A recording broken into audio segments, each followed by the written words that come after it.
అందరికీ నమస్కారం. ఈరోజు సౌందర్యలహరిలోని ఆనందలహరికి సంబంధించిన 13వ శ్లోకం గురించి తెలుసుకుందాం. ముందుగా అమ్మను స్తుతిస్తూ ఓ ప్రార్థనా శ్లోకం. ఓం శ్రీమాత్రే నమః. హ్రీంకారాసనగర్భితానలశిఖాం సౌః క్లీం కళాం బిభ్రతీం సౌవర్ణాంబరధారిణీం వరసుధాధౌతాం త్రినేత్రోజ్వలాం వందే పుస్తకపాశమంకుశధరాం స్రగ్భూషితాముజ్వలాం త్వాం గౌరీం త్రిపురాం పరాత్పరకళాం శ్రీచక్రసంచారిణీం. ఇప్పుడు సౌందర్యలహరిలోని ఆనందలహరికి సంబంధించిన 13వ శ్లోకం.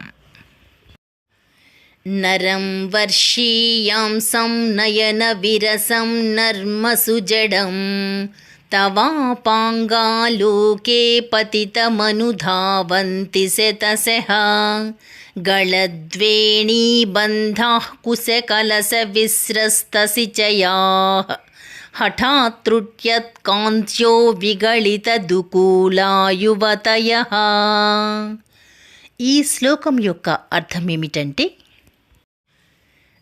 జగన్మాత, నీ కరుణారస దృష్టి ఏ పురుషుని మీద ప్రసరిస్తుందో అతడు ముదుసలి అయినా, అనాకారి అయినా, సమర్థత లేనివాడైనా, ధనము లేనివాడైనా, నపుంసకుడైనా ఈ గుణాలన్నీ అతనిని చూసేవారికి సుగుణాలుగా కనపడి వయస్సుతో ఉన్న యువతులు అతని పట్ల ఆకర్షితులై అతని చుట్టూ చేరుతారు. నీ చూపులకు ఉన్న శక్తి ఇది అని చెప్పడం శక్యం కాదు తల్లి.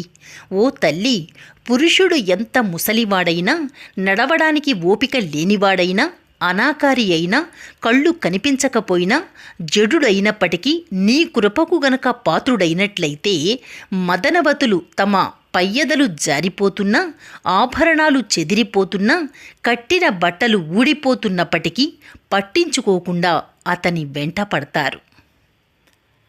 రేపు 14వ శ్లోకం గురించి తెలుసుకుందాం. ఓం శ్రీమాత్రే నమః.